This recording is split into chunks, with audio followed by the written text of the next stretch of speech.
Good morning. I didn't quite expect that kind of introduction. I'm at Columbia University. I'm retired technically, but I'm still a special lecturer in the department, and from here I'm going to spend a few weeks up in New York at Columbia University. So I still have my ties, although it's true that I live in Victoria. My wife and I moved there a couple of years ago, and it's a very pleasant extension of the life we used to have in New York. I don't see the dividing line. I know there's a border there, but I'm not quite like Sarah Palin that she can see Russia from Alaska. I don't quite see the United States from Victoria, but I see no difference. And there are lots of U.S. tourists who come on the cruise ships. So the town is just full of Americans, certainly during the touring season. I have actually had a pretty varied experience, even for an academic, having worked in labs all around the world. I chose to optimize the old academic value of being able to move around. Nowadays, unfortunately, with the grant system, it really cramps one's style. You have to find a place and get your feet pretty solidly in the ground so that you can take a good swing at the various offerings that come down the pike in the grant system. If you don't do that, you find it very difficult to stay afloat.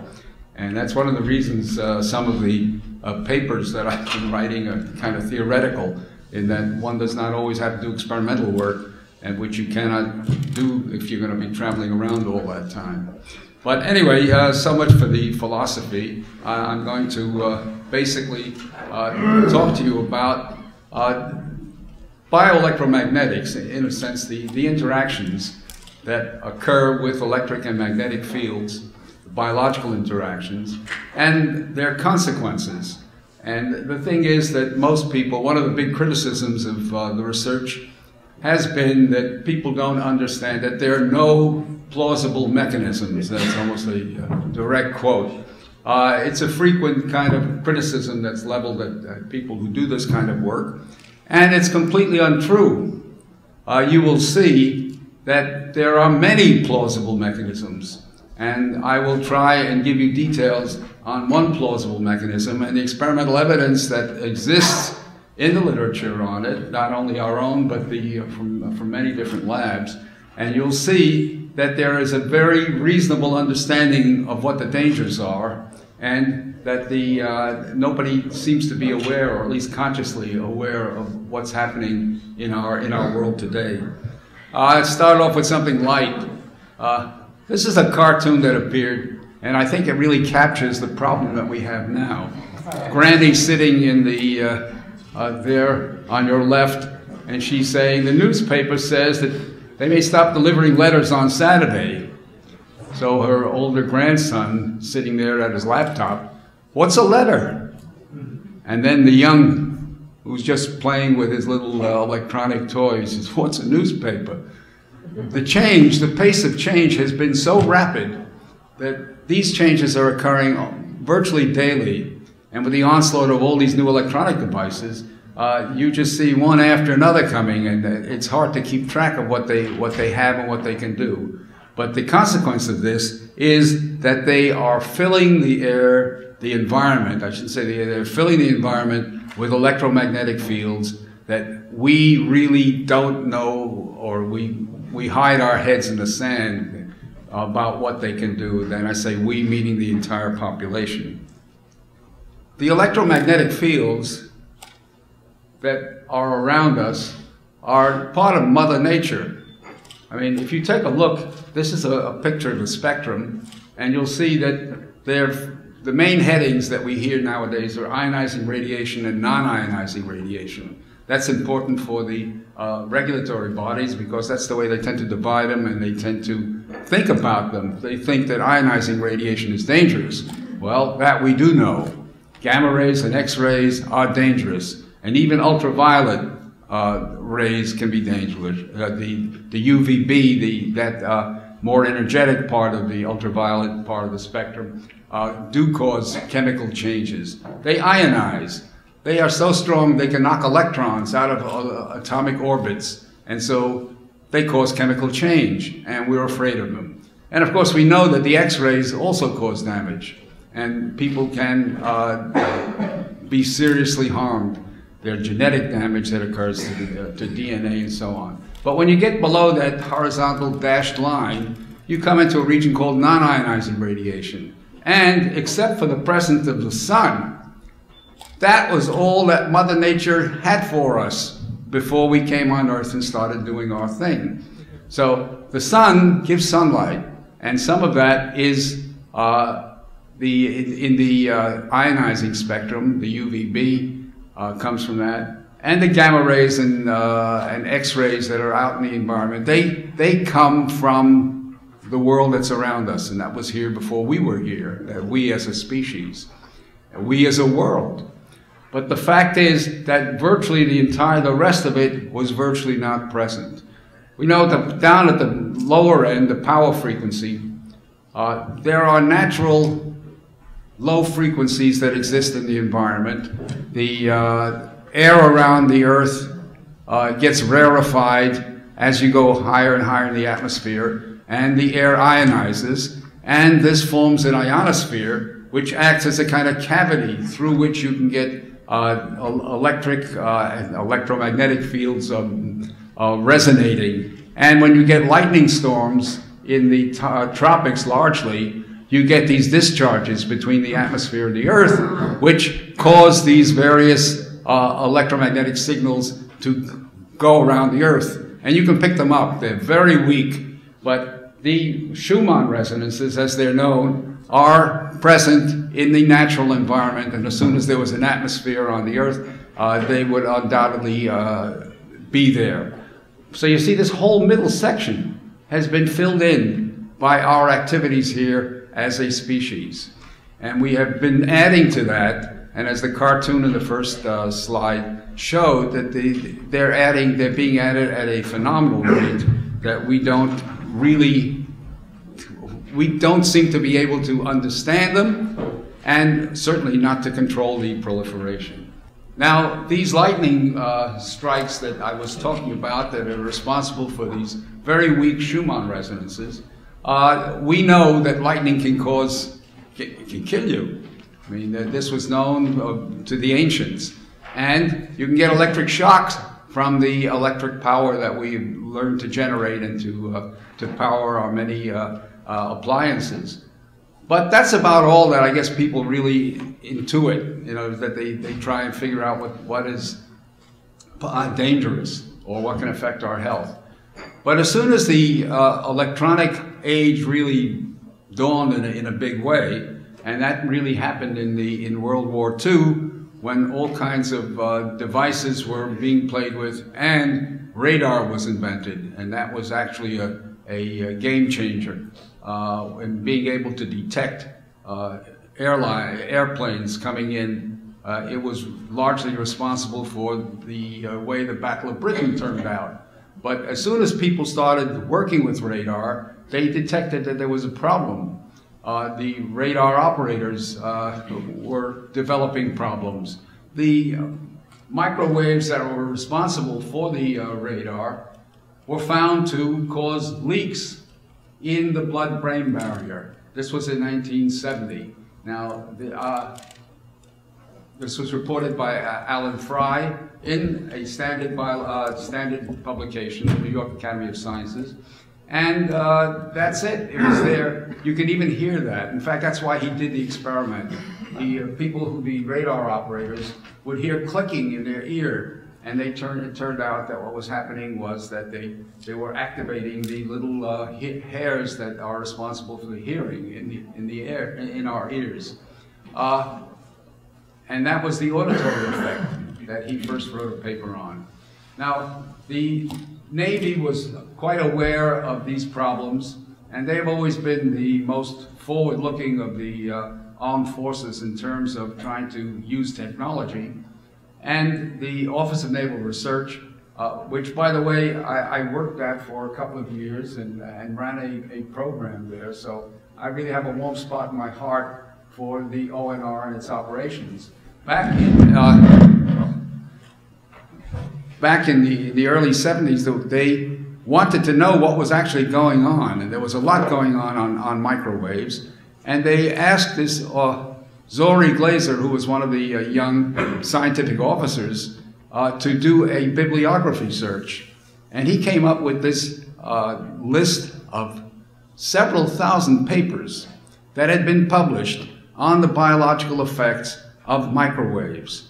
And this included a large section of work that had gone on in the Soviet Union. They too were in the game. If you remember the Cold War, the two sides were busily engaged as adversaries, trying to outdo each other. And if you remember the Sputnik part of the war and so on, thank God it was only a war of scientific bravado and chest thumping. But the thing is that at one time it looked really serious. And if you remember the Cuban Missile Crisis, that was a time when the seriousness hit home and everybody was worried. But anyway, this is just a little bit of history to set you into why people were very worried about the scientific contributions, and they knew about the microwaves and their biological effects. There was a report by an ophthalmologist, Milton Zaret, to Congress. He had been working on microwaves and found that they caused cataracts in the eye. And the thing is that he had been doing research on that and he reported to Congress in 1973 that this was a dangerous kind of radiation to be exposed to. And so people knew that. So it was something that you can't say that nobody knew anything about it, and you can't say that they only found out the dangers recently. The fact is that there were some very serious dangers that were already quite well known. For those of you who are interested, the bibliography that was written by Zori Glaser and actually published as an Office of Naval Research report was found recently or rediscovered and is now on the web. You can look up the old papers there. And it was put on the web by Magda Havas, and you can find it. It's somehow, I think it's in Trent University somehow in their library system. But anyway, you can look it up under Zori Glaser, Glaser, and you'll find the list of these old papers, and you can see how much was known already back then. Now, this is kind of old history, and people just went to, that it was done, people worried about it maybe, and then it passed. Everybody started doing things, and there was, society kept on developing. And somehow, I guess the reports to Congress were reverberating, and Wertheimer and Liepert did a study which was really a kind of a bootstrap operation.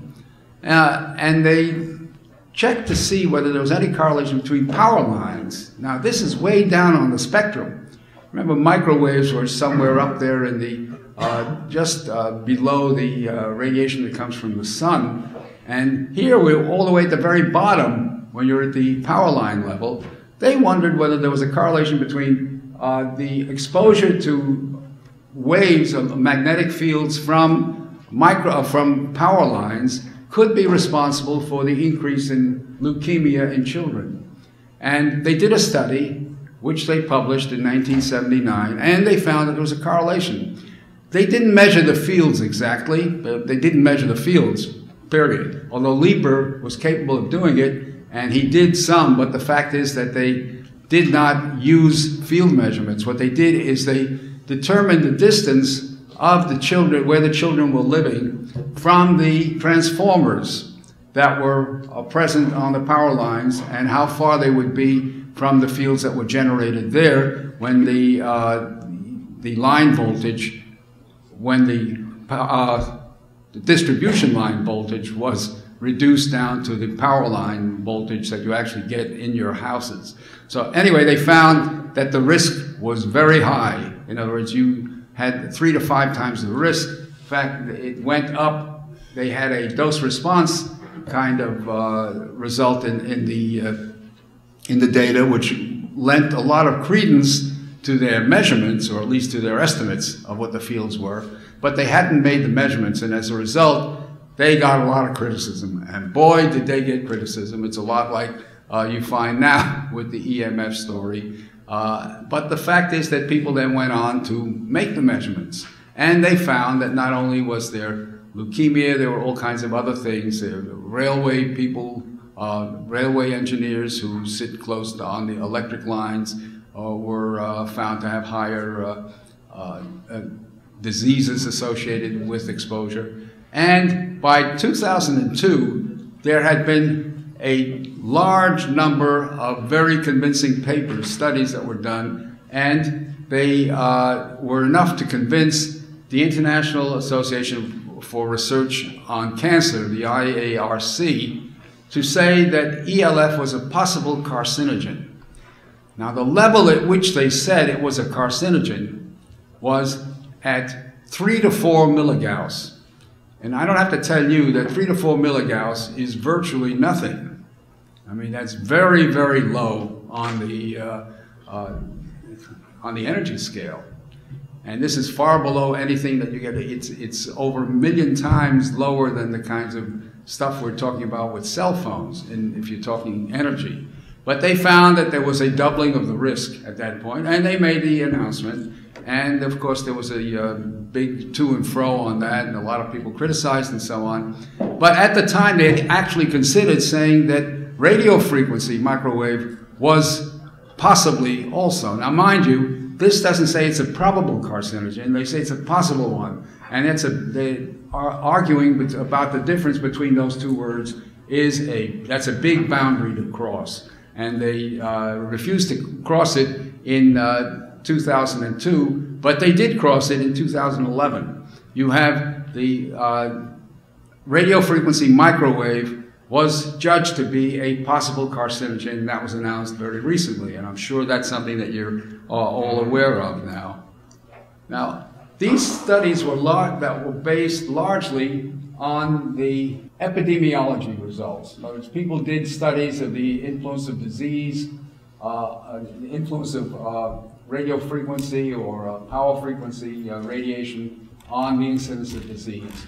And epidemiology is not the same as laboratory science. And I have here a reminder that this whole way of looking at the world came about really from a study of the cholera epidemic that occurred in London in 1854. Dr. John Snow was somebody who was very worried about the health of people living under very crowded conditions in England at the time, and in this case in Soho in particular, and had somehow come to the conclusion that this wasn't due to a miasma. That was the prevailing theory at the time. Somehow that the air got contaminated, and people were breathing this contaminated air, and that gave rise to cholera. And he thought it had nothing to do with a miasma, that it had something to do with some pathogen that was being transmitted in the water supply. And so what he did was try and find out whether there was a connection between the water that people were drinking and the incidence of the disease. And there's a great book that was written by Stephen Johnson. This is something that he did as part of his research. And by the way, I recommend this book by Stephen Johnson called Ghost Map, because what Dr. John Snow did was to actually draw a map of the Soho area of London and indicate where the deaths had occurred due to cholera. And you see the dots on that. Those are the sites at which the deaths occurred.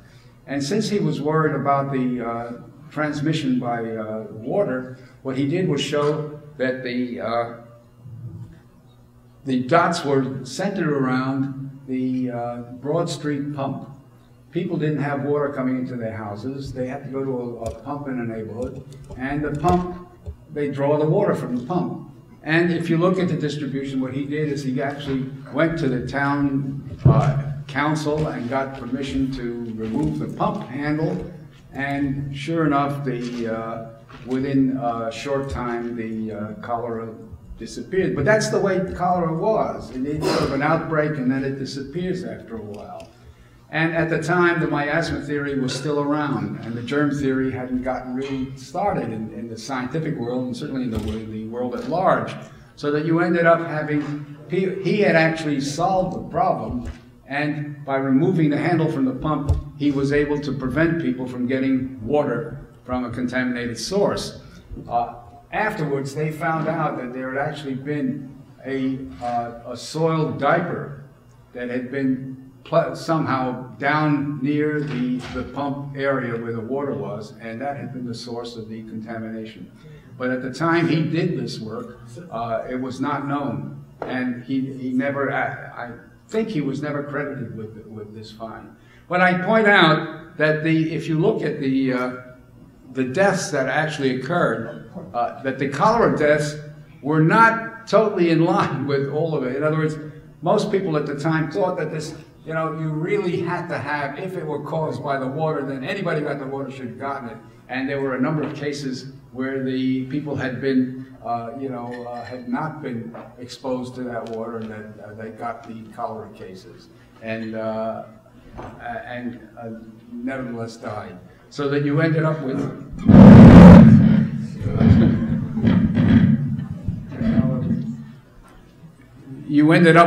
this kind of result, and that's one of the things that you end up with in studies of epidemiology, that you never really get the kind of clean-cut stuff that you expect from a laboratory. Of course, in a laboratory study, you also get these kinds of changes. You never get a kind of 100% thing, and most people say, well, why didn't it happen with everybody? Well, the answer is in some cases you can explain it, but not in all. Some of these things that were not exposed, some of the people who were sewage-free had actually gotten some water from somebody who had gotten it. But anyway, this is the nature of the epidemiology kind of studies. And this has been largely responsible for the way in which the research has gone. Now, another book that has come out recently that you're all familiar with, it's Sam Millam's Dirty Electricity. He has actually used a strategy very similar to the one that Dr. John Snow did. This is a very short book, an easy read, and I'm sure all of you will read it at some time or other, because it really is it's a fascinating application of the very simple epidemiology idea. I mean, you just figure, you know, just count up the cases, and when you got a lot of numbers already on file, there's no big trick. You just do it. And he went around to the various archives in the different parts of the U.S., and he knew that electrification had proceeded at different rates. Urban electrification was much faster than rural electrification. The North electrified much sooner than the South, and he actually had years. He knew when these things were put in. And he could see that electrification was associated with increases in cancer, cardiovascular disease, diabetes, and suicide. Suicide being a kind of an extreme at the depression end. In other words, you get psychological kinds of symptoms, and when they're extreme, you get the suicide. And there was a recent report, I think I read it in the paper a couple of days ago, where suicide is linked now with drug abuse, apparently, which leads to depression. And so it ties in with the why one might expect a linkage to something like suicide. But the people are now talking about mainly his idea that dirty electricity is responsible for it, and he's a big advocate of that, and he talks about that the higher frequencies are responsible for the higher frequencies that exist on a 60 hertz line. In other words, if you looked at an oscilloscope and saw the quality of the wave that's coming out, it's not a nice smooth sine wave. It's got all kinds of wiggles on it. And these wiggles are higher frequencies. They generally run from 2 to 150 kilohertz. And so he believes that this is the source. And I think that, and he has evidence for it, but I think that the answer is, and I'll be saying this as we get further along, that all EMF is doing it. It's not only the dirty electricity, it's all the electricity that we get. And the reason it's all the electricity is that we are fundamentally electrical in nature. That is, we are made up of atoms that are composed of electrons, protons, and they are influenced by these kinds of fields, whether we like it or not. But we're still on the power frequency, and to summarize what we know about the power frequency, we've had the Millam idea that it's associated with an increase in the risk of diseases of this kind, and he's shown this in the ample statistics that exist in the archives of death statistics in the United States. But there were epidemiology studies that were done in many cases, and it was found that leukemia doubles at low field strength of 3 to 4 milligauss, and that as a result, the IARC, as I said in the earlier slide, found that there was a risk associated with exposure to power frequency. More recently, in 2008, there was a paper that came out of China which showed that there was a linkage between the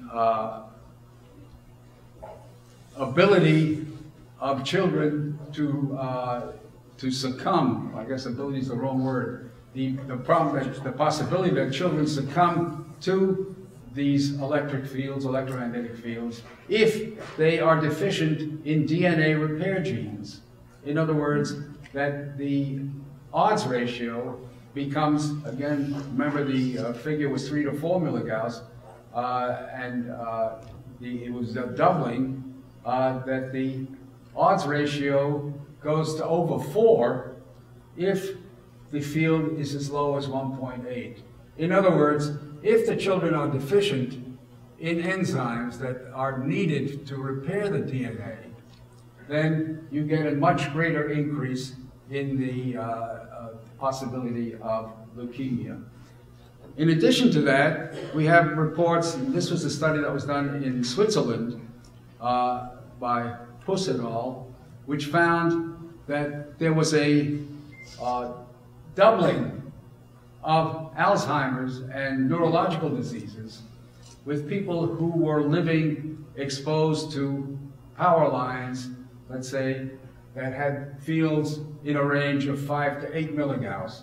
Now, they didn't publish the values in the fields, but they published the values of the fields that were, the voltages that were carried by the power lines, and you knew the distances, and there are tables that were published by Bonneville Power that enable you to calculate what it is. But this is values as low as 5 to 8 milligauss gave you a doubling of Alzheimer's and neurological disease after exposure of about 15 years, and you got Alzheimer's as sort of a neurological consequence of exposure to power frequency.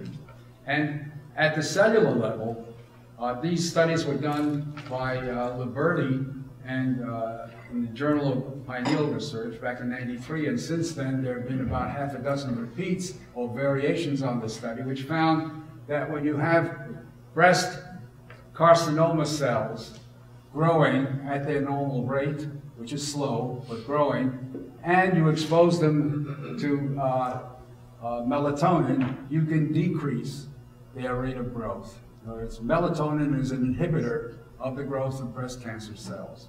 But if you put in ELF, electric fields power frequency, you actually overcome that, and the cells continue to grow.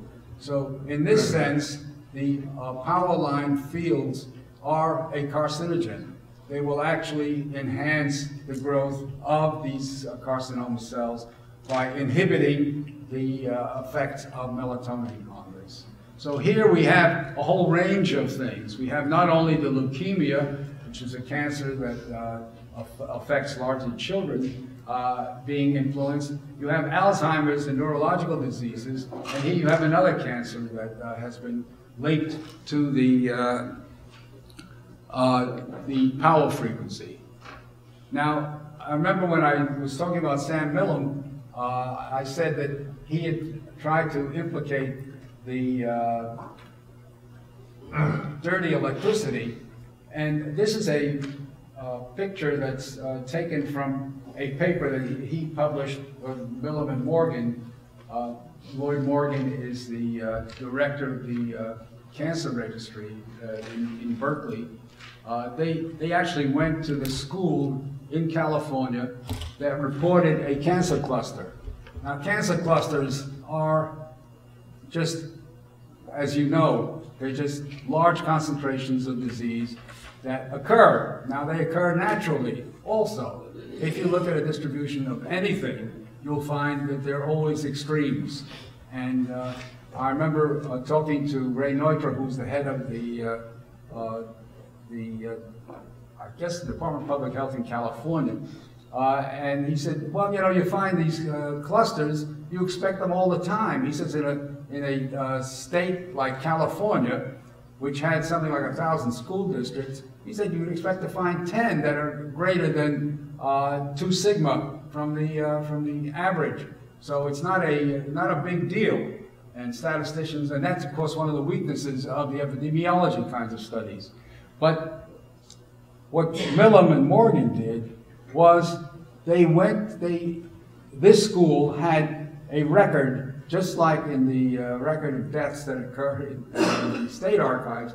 This school had a principal who was really a stickler for knowing everything and marking everything down. And what she had done was to keep a record of all the classrooms that the teachers had taught in. And sure enough, that this is, I think it was something like 13 out of the 18 diagnoses of cancer occurred in these shaded classrooms. And these are the classrooms that had this dirty electricity. And the dirty electricity was measured by the Stetson meters, which were, I guess, quite familiar to most of you in the audience. So this is a transition now from the sort of power frequency going on into the higher frequencies, the dirty electricity, which goes up to generally about 150 kilohertz. But as you get into the radio frequency, you also have exposure to electromagnetic fields.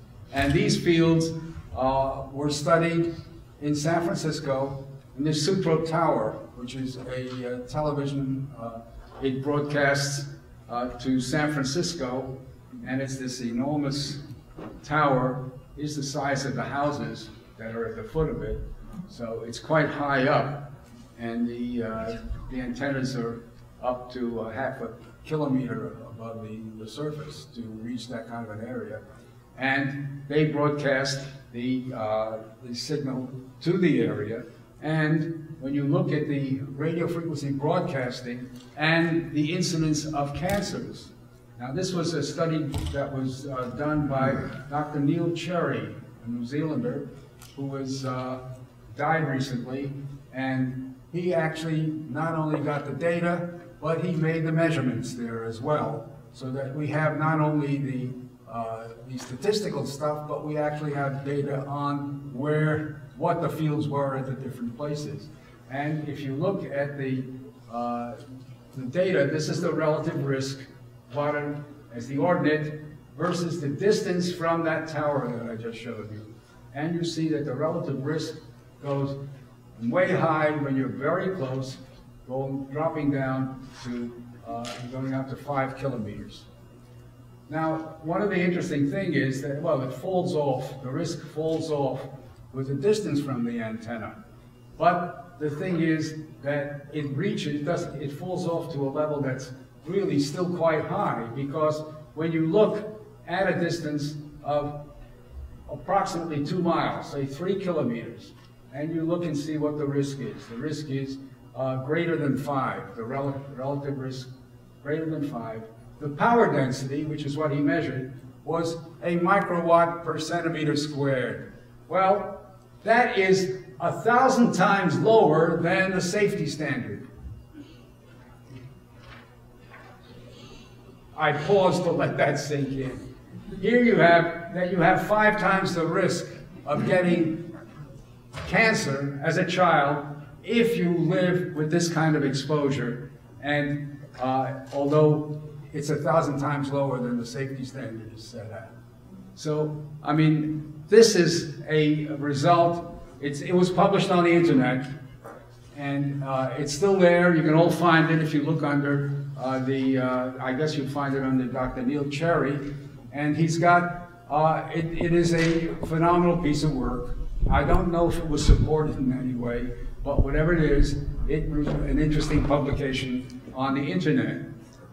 Now, this is on the internet, and this is for the broadcasting of radio frequency and television broadcasting. And by the way, I was going to mention this, but there's a study in Sweden by Hallberg, where he finds that the introduction of FM broadcasting in Sweden led to an uptick in melanoma. Melanoma is a relatively rare disease, and you find that if you look at the data for melanoma in Sweden, you find that there's a pretty flat straight line for years and years, and then when they introduced FM broadcasting, it started a slow rise. And when cell phones came in, the rise increased. So that there's another indication that you have this kind of thing happening. It's subtle, it's small, and it occurs over a period of time. So it's like the frog you throw into hot water, or you throw it into a pot of boiling water, it'll jump out. But you put it into a pot of water with a heater, a flame under it, and just let the flame go up. And the frog gets cooked because the frog doesn't know enough. It just accommodates to this thing till it's too late to do anything. So we're living in that kind of a situation now. We're kind of the frogs in the water with the heat under the kettle. And I think that this is the kind of thing that's happening. This is data that are relate to 50 years of numbers with cancer. But there was a more recent result, almost identical in shape. And this is a study that was done of cell phone masts that were in Belo Horizonte in Brazil.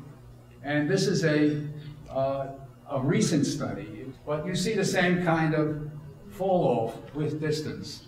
And the interesting thing is, if you look at the base stations, the figures that were, the fields that were measured over a period from 2003 to 2008, they increased, the electric fields increased 4-fold. So that's the increase in usage in that particular area. And the power density increased more than an order of magnitude. And this is in a short period of 10 years. And that's what's been happening in our society. You got this large increase. Now, they also measured the deaths near the center of the city, and the numbers here indicate that there's approximately a 30% increase when you go from very close, within 100 meters of the center of the city. These, by the way, these masts, as they're referred to, are all over the place. So it's hard to get a distance from a particular mast, but what you do is you take it from the center, which has the highest density, and figure what the effects are as you move out from it. And basically, you get the kind of dependence as you would expect from the greater density that you would have near the center as you go further out. Now, one of the things that you might want to do is find out how many antennas are around you. And there's a place on the internet that you can do that. I did that with the house that we used to live in New Jersey suburb, and I found that there was some several hundred antennas around our particular location. And within 4 miles, and antennas I'd never heard of. From the fire department, from the police department, from some companies, and from people. They're all over the place. You just don't know how many are there, and they're all doing something. And I did the same thing for the antennas around Low Library, which is the central library on the main campus of Columbia University. And Columbia University is located on the west side of Manhattan, and it's very close to the Hudson River. So if you take a radius around Low Library, a good part of that area is the Hudson River. So if you're taking a 2-mile radius from Low Library, instead of a 4-mile, because they had so many antennas there, the number of antennas was incredibly high. This was more in that smaller area than were in the suburban area, which was supposedly relatively clean. I'd say it's at least 4 times the density. This is an enormous concentration of stuff that is hitting us while we're there. We don't know it, we don't feel it, and it's just part of the environment. And unfortunately, nobody knows enough to be able to say anything to control it, because these are all allowed for one reason or another, and some are judged to be vital. But whatever the reason is, there are a lot of these things that are constantly irradiating us with radio frequency radiation, and in this particular range. Now, the best studies that have been done on cell phones have been done by Hardell, who has independent funding, not from any companies or anything like that. He's published many studies, and if you are looking for high quality stuff, I guess his is the stuff to rely on. And I'll just give you a summary. There are many studies that are out there, and as you'll see, some of the studies are not to be, well, I guess they're there for comic relief in a sense, but if you want solid stuff that most people rely on, it would be from studies that were done by Hardell and his group. It's a group of them. They find that one of the things that he pointed out very early on was that cordless phones are virtually identical to cell phones. And most people had said, well, they're not cell phones. True, but irrelevant. And if you deal with the risk ratio that he arrived at, that if you have 1,500 hours of use,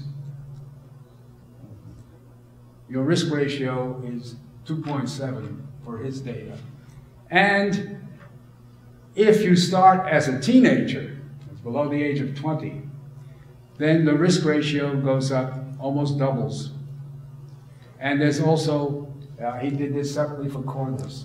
So you see that the risk ratio is really quite high, that you certainly increase your risk of getting brain cancer. Now, brain cancer is relatively rare. I mean, that's the thing. Most people say it's, you know how many deaths we have on the road every year? I mean, it's something the order of 40,000 deaths on the road, and nobody gets all excited about it. And when you look at the number of deaths from brain cancer, we go all gaga. But the thing is, the deaths, we do things to try and prevent on the road because we recognize that as a problem that we can handle. Nobody recognizes this as a problem. Nobody ever thinks of it as a problem. It's only thought of as a convenience. And unfortunately, that is leading to an increase. The interesting thing is that older users have a lower risk. Either, and I'll give you a reason why I expect that, because I'm going to end up with the going to an explanation of what all these are, because these are basically epidemiology kinds of results that I'm going through. Here's another cell phone study that came out of Israel. Israel started in the cell phone business pretty early on. Being in a state of war all the time, parents wanted to keep in touch with their children in the armed forces, and so they really were calling each other all the time. And the push to introduce cell phones was really remarkable, and they had them all over the place. So they've had cell phones for many, many years. This is an interesting study of tumors that occur in the face. Now, this is parotid tumors.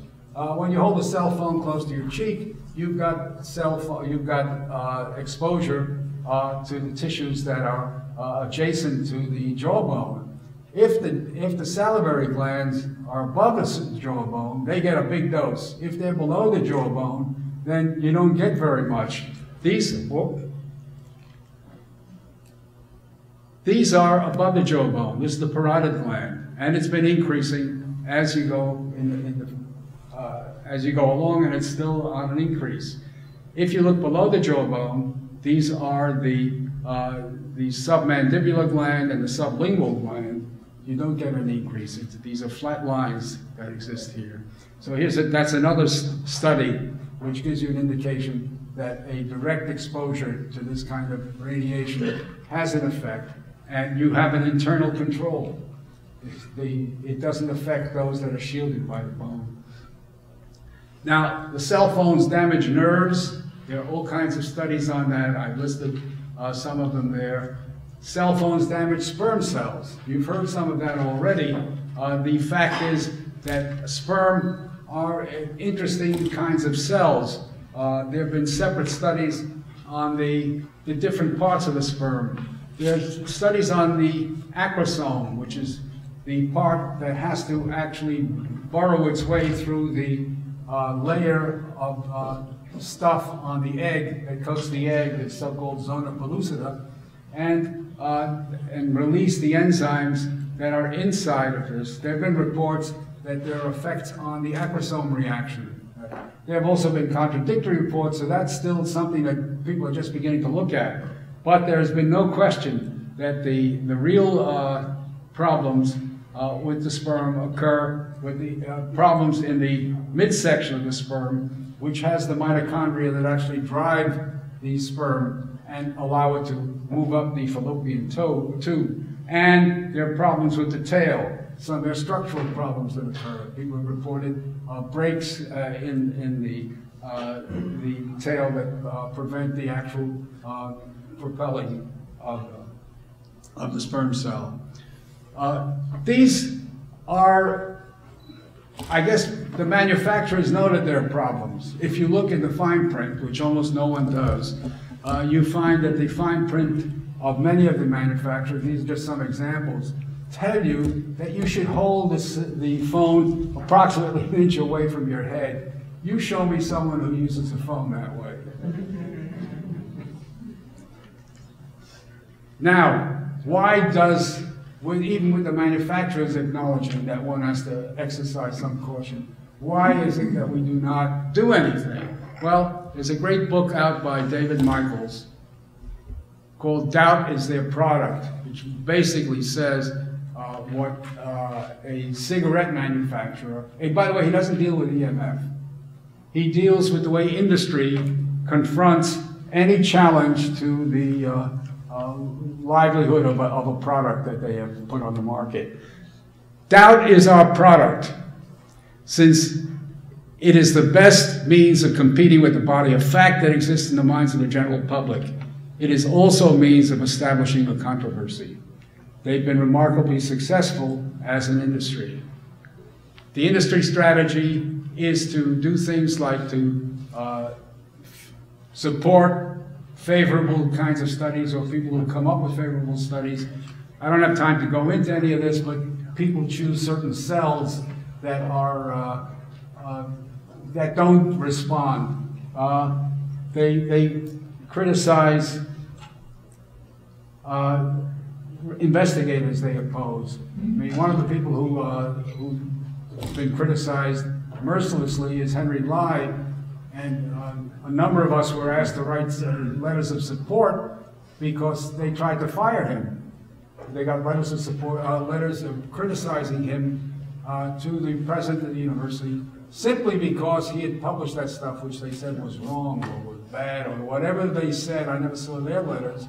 But we had to testify, in effect, to write letters of recommendation that this man was a bona fide scientist doing good work. In fact, it's great work, because we'll see some of the stuff that he did. other criticism is they talk about no plausible mechanisms. There are many mechanisms that are that one can point to that are the result of interaction with EMF. Now, these sort of salami tactics, which is basically like divide and conquer, one of the things that we're up against also is that the whole EMF industry has introduced the whole area in a very rational way. What they did is they divided it up into frequency ranges. This makes a lot of sense because people who work in the industry realize that the instrumentation differs from range to range. You can't just take an instrument and use it effectively across the range. So they divided it up. But the divisions are arbitrary. I mean, they all go from 30 to 300 or something like that. They divide at that point. It makes no biological sense, and yet they're trying to apply this to a biological system. And that is unfortunate because it allows them to basically say they've studied one area and they find that they don't have enough data, but they've moved on to another one. So you go from 800 megahertz kind of technology and you move up to a 1200 megahertz technology. So, oh, well, the 800 stuff doesn't really matter here because we're now at 1200. It's a different system altogether. And certainly when you deal with power frequency, where they say that the cause of all the biology is the induced current, and then when you move up to the radio frequency, they say the cause of the problem is the increase in temperature, that you heat the system up. And so, I mean, how do you hit a moving target like that? The answer is you can't, because they're not only moving the target, but they're deceptive. They're not the real target. They just put up a big smoke screen and a whole lot of confusion, because the basic answer turns out to be something that is very, very simple. And I wanted to point out something about the, I had mentioned earlier that there is a way of fixing things, a way of still putting out results that give you a phony answer. I call it how to fix a study. The Danish interphone study is often quoted as saying it shows no connection with cell phones. And the truth is, if you look at the data, it shows no connection. And look, it's a very attractive study. They used the whole population of Denmark. That's, you know, to use the whole country. The Swiss study, by the way, was virtually the whole population, the one showing a relation to the exposure to power frequency that comes from power lines. They used the whole population, and they didn't have to rely on people remembering what their exposure was. There's no recall bias. They use subscribers. They just got the data from the company. If somebody signed up, he's a user, she's a user. Well, this effectively eliminated any unfavorable data, because by saying they wanted to know who the users were, they needed individual subscribers only. So if you had a cell phone that was registered in a company, that didn't count. That was counted. That was eliminated from the study, because you couldn't track the individual. So that eliminated the corporate users, who were the majority of users, and the heaviest users, especially at the time when they did this. They also was based on the first-year subscribers. If you subscribed later on, you were called a non-user, whether you were a user or not. And this included many other people that were added. But the worst part of it was that cordless phone users were excluded, because they were not part of they were considered non-users. And they weren't excluded, they were just not considered users. And so what you ended up was that the result was that the cell phones actually turned out to be protective. Unfortunately, that's the way industry works. It's the idea is that you win, it's like the Vince Lombardi mentality. Vince Lombardi was a coach, football coach, who achieved great fame. A big fan was Richard Nixon. Lombardi used to say, winning isn't everything, it's the only thing. And unfortunately, that's the kind of attitude that you have in many of the companies, I won't say all, but in many of them, that they don't give a damn for things like truth or health or you name it. They just have to make a good bottom line. And unfortunately, that leads to these kinds of excesses. And I asked the question in terms of the people who are supposed to be working for us, was there a fox guarding the hen house? There was a recent paper published this year in which there was a multi-author with Mike Repiccioli and Yuri Grigoriev among the authors. Repiccioli was the head of the EMF section in the WHO, and Grigoriev was the big Russian expert on EMF and especially exposure low frequency to children. And this is a statement which summarizes what that paper says. The Russians have a fundamentally different and more cautious approach based on the principle of protecting the public against possible effect.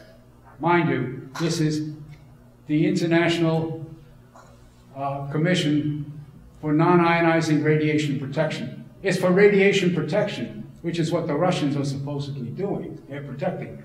Whereas the Western standards, as set by the WHO, typically require a strong and compelling evidence base before any standards can be set.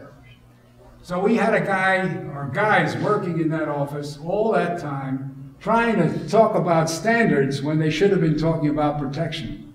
And that's no wonder why you have such a skewed kind of result.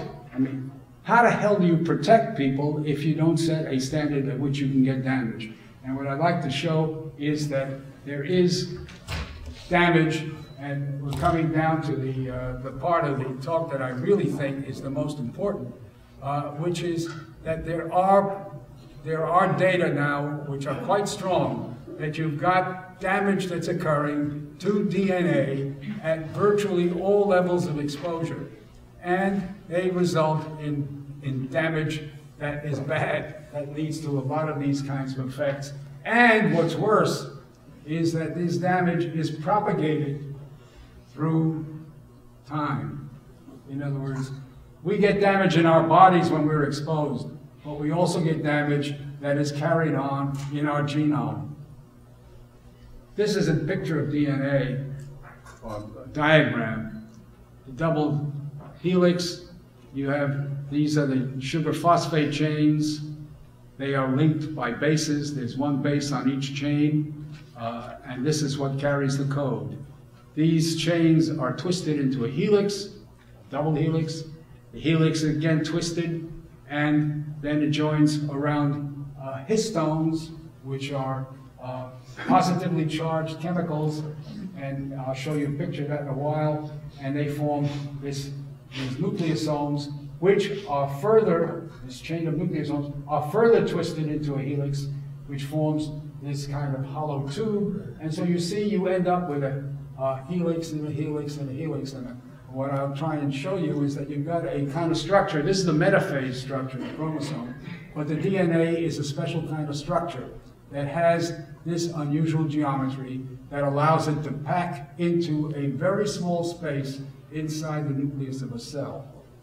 Now, we get errors in DNA because DNA is not just sitting there. I remember when I first got my first exposure to biology, and I guess it was junior high school, the DNA was the stuff that had the genetic information, and it's locked away there until you need it. Well, you don't need it to have children because that's the way you pass the genetic information on.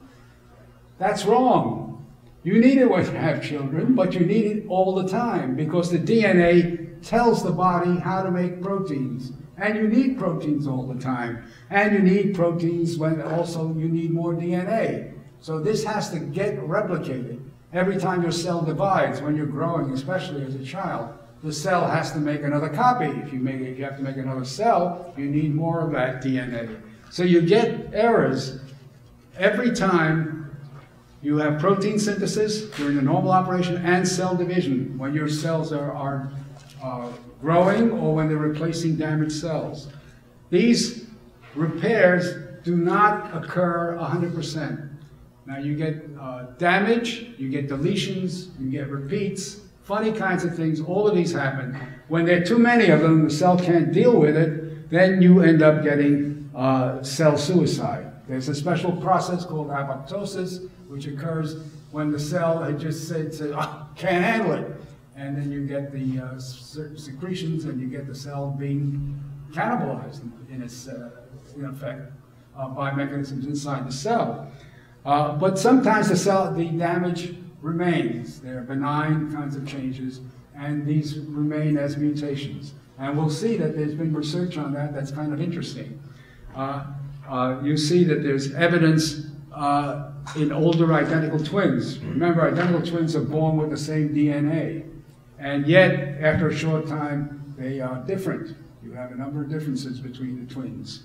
And in autism, children are supposed to have the same kind of DNA as the parents, or at least, some of the father and some of the mother, and yet you find apart from the father and the mother is frequently different in the child, because there have been changes that have occurred in the child as a result of exposures. Now, there are also, in the theory of cancer, everybody points to changes in DNA as being the source of the problem. And the paper that I mentioned earlier in connection with power frequency found that if you have deficiencies in your DNA repair enzymes, you more than double the risk of leukemia in children. So that in that one instance, you've got a clear indication that you've got a greater problem or greater risk associated. Now, the other thing is that cancers take many years to develop, so it's a hard disease to follow. It's not like you get exposed to a pathogen and then you say, well, they get the disease or they don't.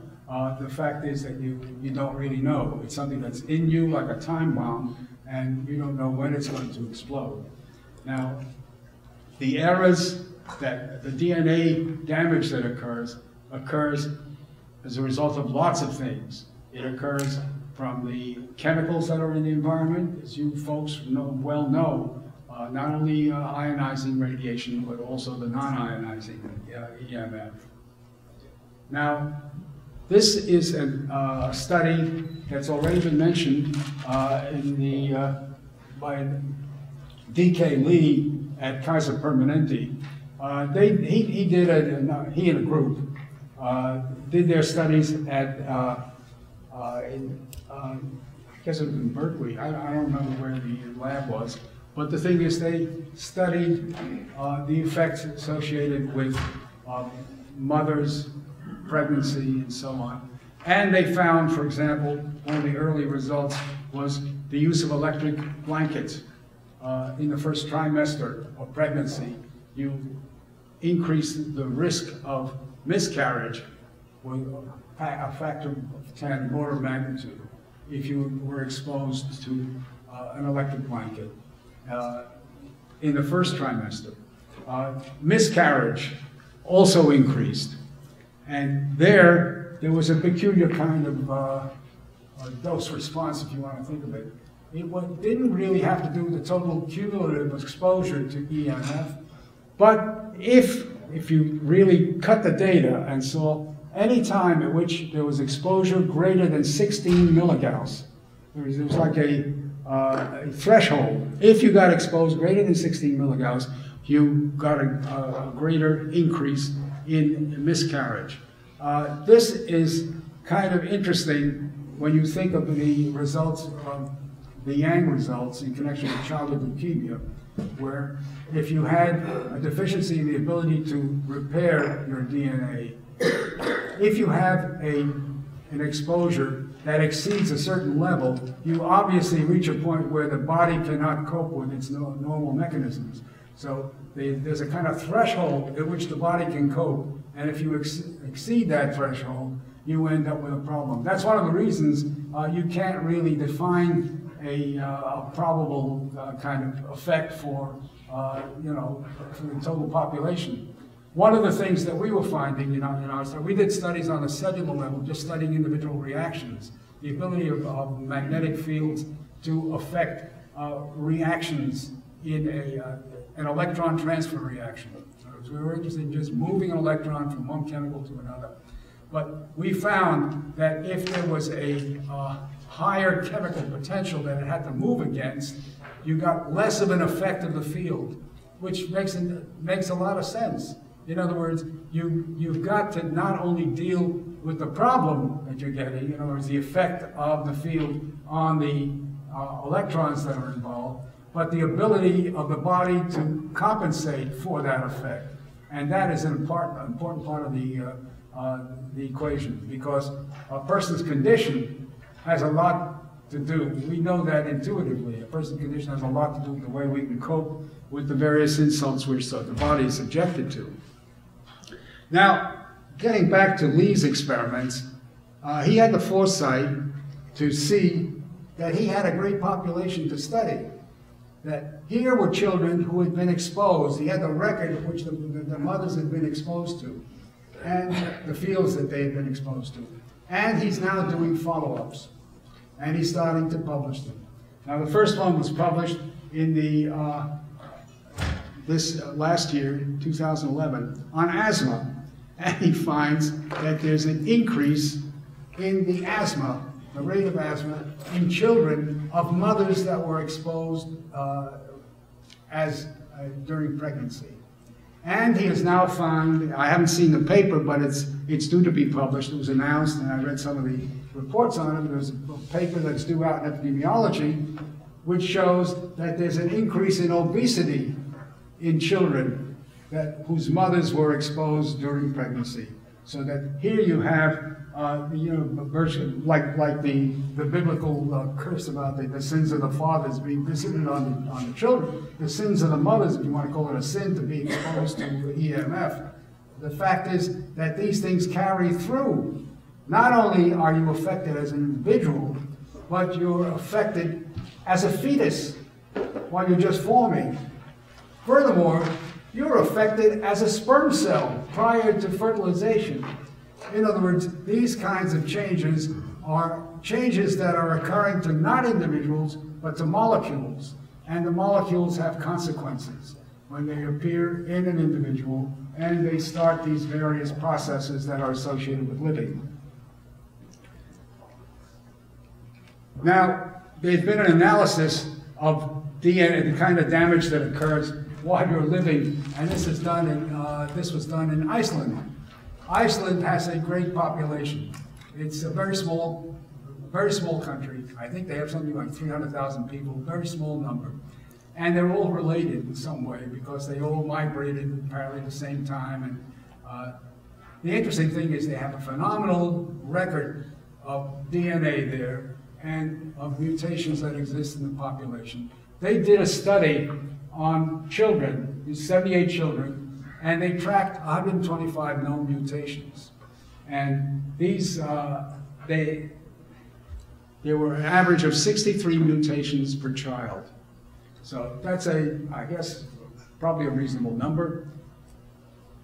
14 of the mutations were mirrored in the mothers, in other words, on average. In other words, so a relatively small percentage came from the mothers. But a large number came from the fathers, and it depended how old the fathers were. If they were in their 20s, you had 29. If they were in their 30s, you had 49. If they were in their 40s, you had 69 mutations. The mutations increase as the father is older. Why? Well, girls are born with all their eggs.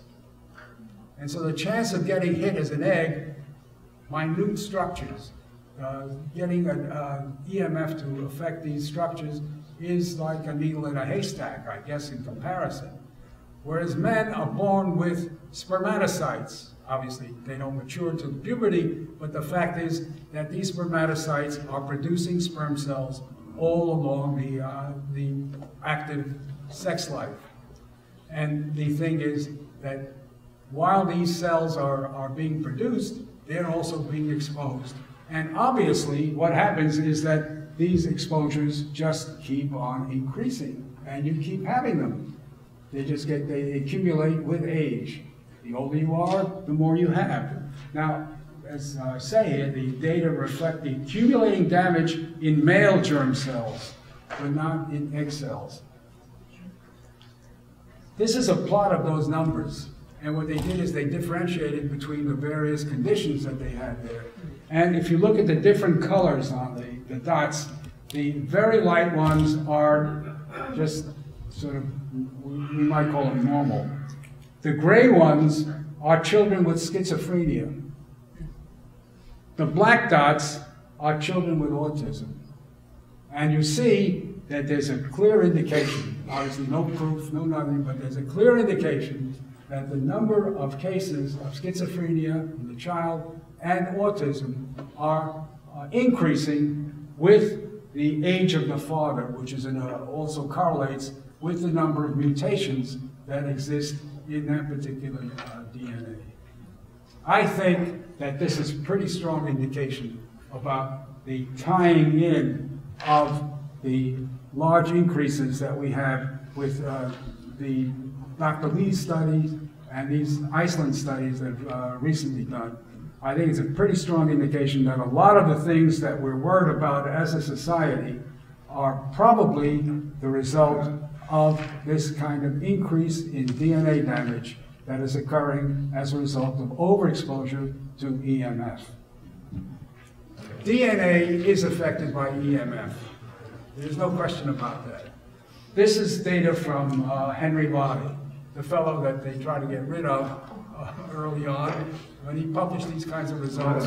When you put DNA in a field and subject it to this, the DNA starts to splinter apart. They call this the comet assay because it looks like the tail of a comet when you do electrophoresis. And you get these little pieces of DNA that are broken off. And that the damage increases as you get higher and higher fields. Now these are high fields. 5 Gauss that's a big field. But this is 60 hertz. It's since been shown with it's been shown with radio frequency as well, and it's been shown with lower fields as well. And this was also a big part of the reflex report, which basically showed the same thing. The reflex report was a report not unlike the bioinitiative report that was initiated in the United States, but the reflex report was largely European. And it was money that was donated to try and straighten things out with the EMF problem. And the man who ran it, Adelkofer, I remember having a long talk with him. I hoped at that time to get some support for research in the US, but apparently the money was tied to Europe, and they insisted. It's kind of European Union money. But anyway, Adelkofer was someone from industry who said he really believed that the EMF was not having any problem, and he says, let's do the study and settle it. And so he got the study, and sure enough, he got the results that everybody else has been getting because that's the way nature behaves. So anyway, that's a report that's also online that you can find, a reflex report. Now, this is the kind of work that we largely worked on, Goodman and Blank.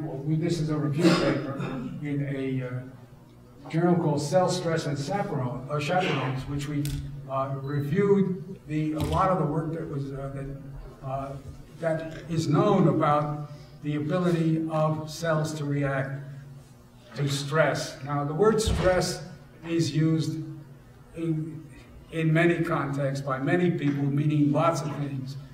There's no question that people know what stress is in our society, which specializes in developing stresses. The thing is that the stress that we are most familiar with is the kind of stress that evokes adrenaline. You know, you got to do. That's what we talk about. You've got to get the adrenaline flowing. You get cortisol, indicating that you've got to activate a whole bunch of different things. And the Nobel Prize that was awarded this week was about basically on the mechanism of how this works. Apparently, these things don't act directly on the cells and the systems that are implicated in the cells, but they act on particular G protein systems, in other words, cells that are part of the outer membrane of the individual cells, that then activate systems inside the cell. That's why adrenaline, when it's circulating, can affect the heart rate, it can affect the rate of breathing. It has effects all over the place. They're systemic kinds of stress response. But the cell has its own system. There's a cellular response system. And this is something that is that had not really been described until, I guess it was in the 70s, somebody found that if you subject cells to high temperature, they start to make special proteins. And so the proteins were called heat shock proteins. And they're called HSP something, a number. The number indicates the number of kilodaltons in the protein, the size. What we did, and this is work that I've done for a long time with Reba Goodman, we have very different backgrounds, which turned out to be very useful, complementary in this research. And we were able to show that these heat shock proteins, which had been described and seem to respond to temperature, they respond to everything. They are a cellular stress response system. The cell protects itself. Mind you, the organism knows how to protect itself, but each cell knows how to protect itself as well. And this cellular response system responds to increases in temperature, increases in acidity, increases in toxic metals, you name it. The cell will start to make stress proteins when it is subjected to something that it perceives as potentially harmful. And this is what we showed. We showed in connection with power frequency. We later showed that it also in radio frequency, and a lot of other people have shown it similarly. Now, one of the interesting things about these proteins is that a lot is known about the proteins. And we have studied the interaction with HSP70. HSP70 is the heat shock protein that is 70,000 kilodaltons. And we all know the molecular structure of it. This is a picture of part of the DNA in that thing. And one of the things we did, and this is work that was largely Hannah Lynn, Reba Goodman, and myself. This is a paper that you'll find it in. There are different domains in the promoter, the part of the DNA that gets the whole process started before you actually have the coding. And we found that there was a domain that could be associated with the effect of EMF. That's the part that gets the thing started. In other words, there's a part that responds to EMF. There's also a part that responds to temperature. You know, my coworkers could take the pieces out and show that, or engineer these different pieces out and show that there was no longer effective on, in this case, on heat, on temperature increase, and this part, it wouldn't respond to EMF if you change this one in any way. So that these are specific regions of the promoter that respond to specific stimuli in the environment. We took this promoter out and attached it to other proteins, in other words, other stuff that will code for different proteins other than heat shock proteins. And when you did that, we attached it to a so-called CAT, chloramphenicol acetyltransferase. We could activate that particular, we can get it to activate that particular compound. We did it with luciferase also, and showed that stimulation with an electromagnetic field could activate luciferase. In other words, this was a universal switch that works on EMF. It didn't matter what was attached would get activated. And so normally a heat shock protein would be activated, and when you put something else in that place, you could activate the other stuff. I think this is very strong evidence that this is the way in which EMF activates the stress response. Well, the particular bases in there have molecular properties that would lend themselves to this kind of function. This is another interesting thing about the DNA, and this is stuff that was just published, was it 2 years ago, a year ago. One of the things when you do a checklist of what parts of the spectrum respond to EMF, you end up showing, this was known, that ionizing radiation will interact with DNA. It will interact with heat shock proteins, and it will cause the breakage of the protein when it's exposed. And so I put X's next to that. We have shown, and others have shown as well, that microwaves will activate and cause the breakage. This is Henry Lai's work, this is our own. Cell phones will do the same. Power frequency will do the same. In other words, all of this stuff will react with DNA. And as a result, we just published a paper this past year suggesting that this could be the basis for a test, a biological test for the efficacy of EMF. In other words, people need to know whether it's safe or not. And the way you do it is you have something that reacts with it. Here we have something that reacts with EMF over a wide range. And I think that this is one of the things you would want to do. And anyway, we have actually proposed that. One of the other things is that the DNA, because it has this ability to respond over a wide range, it is really a fractal antenna. Now, it conducts electrons, that's been shown. It has a wide frequency range that it reacts to, and its structure is one of self-similarity. You know, it's got this ability to, it looks like itself at different levels of amplification, if you want to look at it that way. The property of being a fractal antenna means that it is more reactive and subject to damage over a very wide frequency range. Most antennas, I remember when I first saw the TV antennas, it had 2 bars. And at that time, the TV stations were sending out signals over 2 frequency bands, in effect. And each band had its own receptor, depending on the length.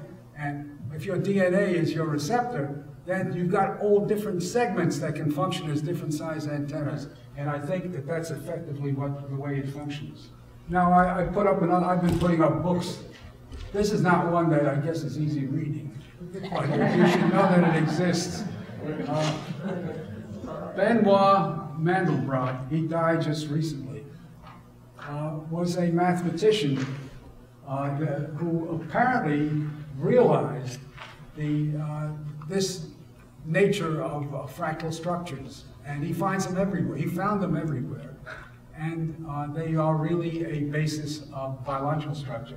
You find them in modeling trees, the way you've got a trunk, and then you've got a branch, and then you've got a leaf stem, and then when you look at the leaf, you've got branching. So you've got this system of branching and similar structures. The DNA is the same kind of thing, and because of this, I think it functions as a very good receptor for EMF that's out there. And to our detriment, I think that it does react. This is the same DNA that I showed you earlier with the different parts. I'm going to show you bigger models of what that looks like. This is what the nucleosome structure looks like. So you can see the kind of repeat of the helical motif on a larger scale. And here, again, coiling in the DNA. So you've got this fractal nature, which is very, very, well, it's just intrinsic to that structure. It just keeps on seeing the same structure, which has implications for its reactions with DNA. Now, these are different sizes of coils that you would expect. And unfortunately, the people who set up the safety mechanisms have made wrong assumptions, especially if you're dealing with structures that are responding over a wide range of frequencies.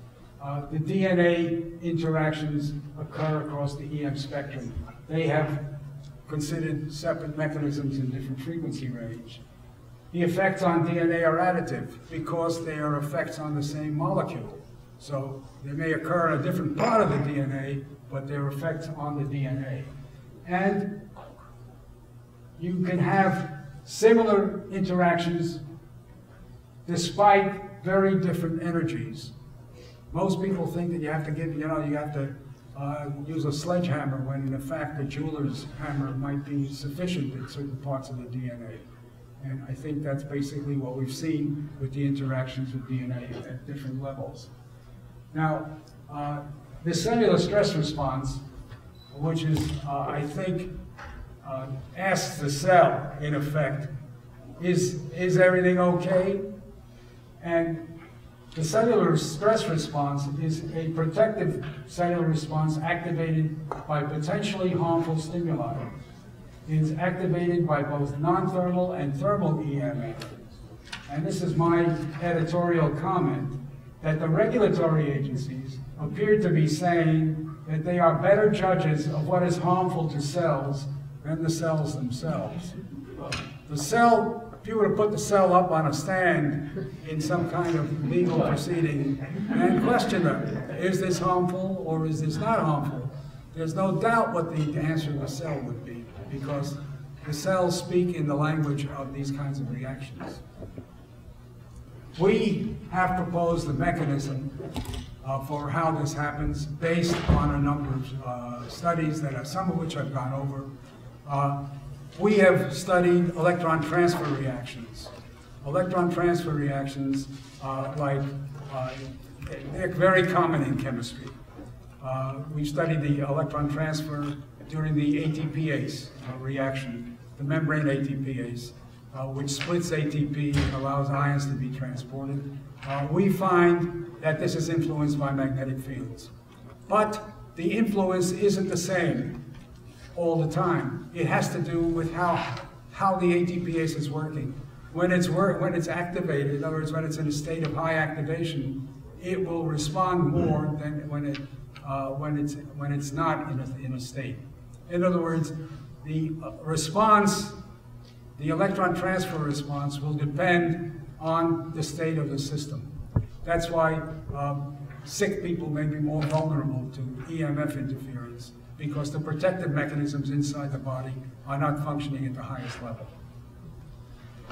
Another set of studies that we did was on the effect of local charging. We studied what happens if you charge up a molecule. You can show that the molecule will break apart.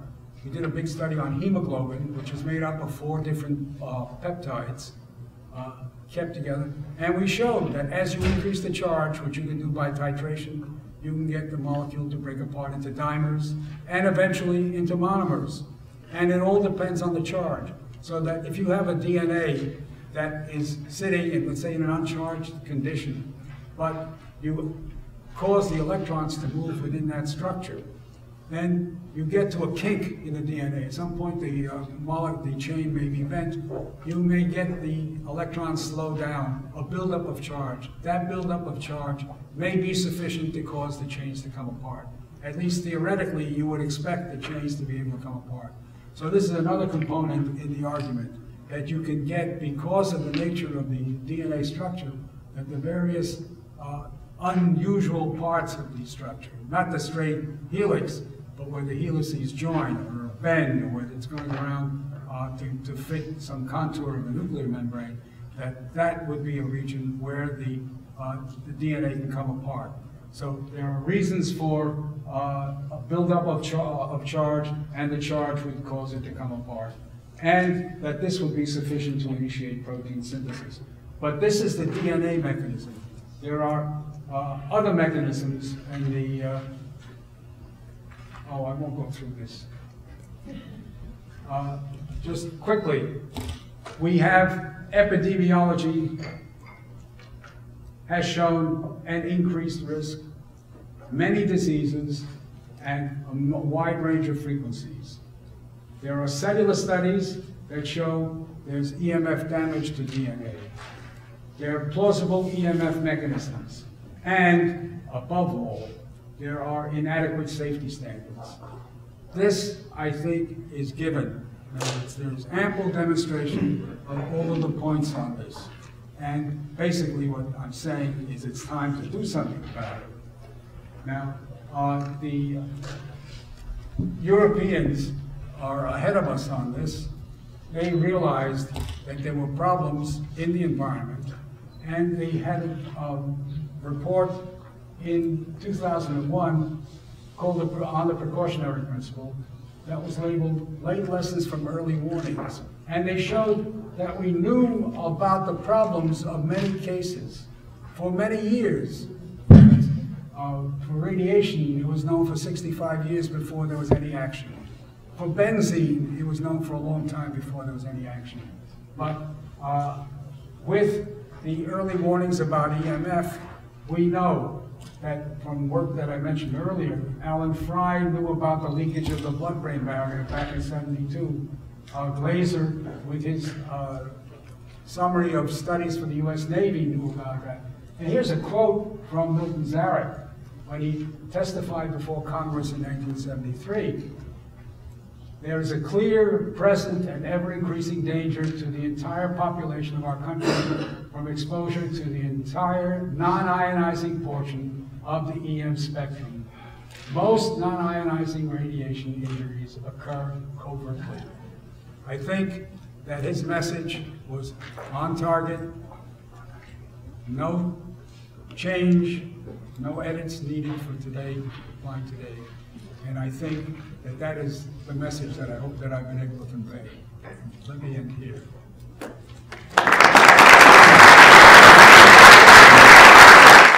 Questions? Can an American ask a question? Americans are most definitely allowed to ask. Cellular stress response, how's that tied to mechanisms for cancer, obesity, metabolism? Can you complete the picture for us to say that the DNA damage leads to cellular stress response, which leads to various diseases? Thank you, Phil. I think the answer is that the body completes it. In other words, the cellular stress response is telling you that the cell recognizes some damage that's occurred, some danger that's out there in the environment. Now, how does danger, presumably the cellular stress response can deal with this at some level, but obviously if it results in a genetic damage, it looks very much like this genetic damage will carry on. So I think if you pass this barrier, it can go on. I don't think there's anything specific, or at least I don't know of anything that's been published on that, on a specific road, except that this is a kind of a toll barrier that you can stop the cells from try and stop the reaction that results. But if you don't, and you get the damage, then the mechanism keeps going. The interesting thing is, you talk about the DNA damage, I talk about it vaguely, but the fact is that we got 3 billion bases there, and where the damage occurs will determine how it's going to manifest itself in cellular function. And it can be anywhere. I mean, that's one of the things that's coming out as surprising, that, the work of Dr. Lee, where he, showed that, it shows up in asthma, and it shows up in obesity. How are these related? They're not. But it's the same kind of insult, same type of insult that resulted in the kind of damage that occurs. In some fetuses, it occurred in areas that affect lung function, and some affect metabolic function. So I think, we're dealing with a big target, and it's all vulnerable, I think. There may be sections that are tied up and won't react, but we're at a very early stage in the research.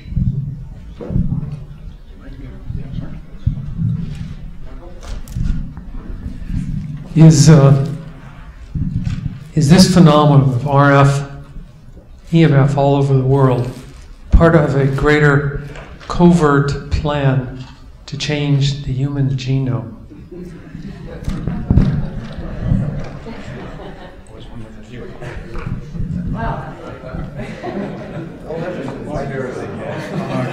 Well, let me ask you. You may want to say something. I mean, do you know of any plans that you may want me to comment on? No, I think that what we have is really a playing out of the, you know, I like to think of this as Mickey Mouse in Fantasia. Did you see Fantasia? That section in The Sorcerer's Apprentice, where he learns a great trick. You know, he's given, the sorcerer tells Mickey, who's an apprentice, to carry water from someplace, I guess in his studio. And Mickey learns to carry the water, and then he figures he can teach the broom how to carry the water. And the broom starts carrying the water, and then the broom starts multiplying and becoming many brooms and carrying much water, and then you end up with flooding out the sorcerer's lab. And eventually the sorcerer comes and saves his whatever. And the thing is that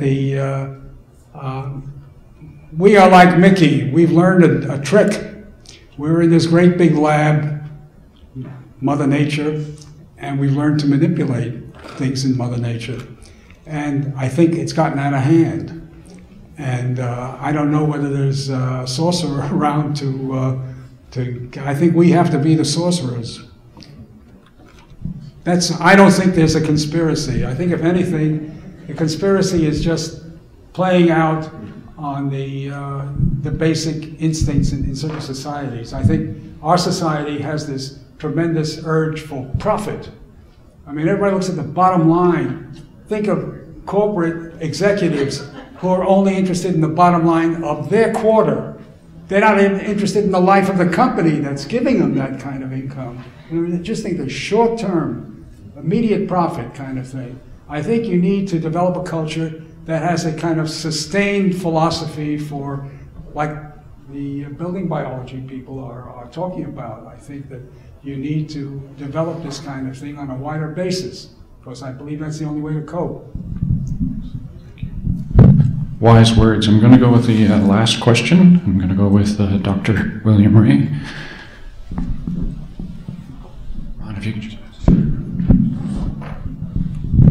Any idea why specific frequencies will trigger specific responses in individual rather than the whole gamut that you've been talking about?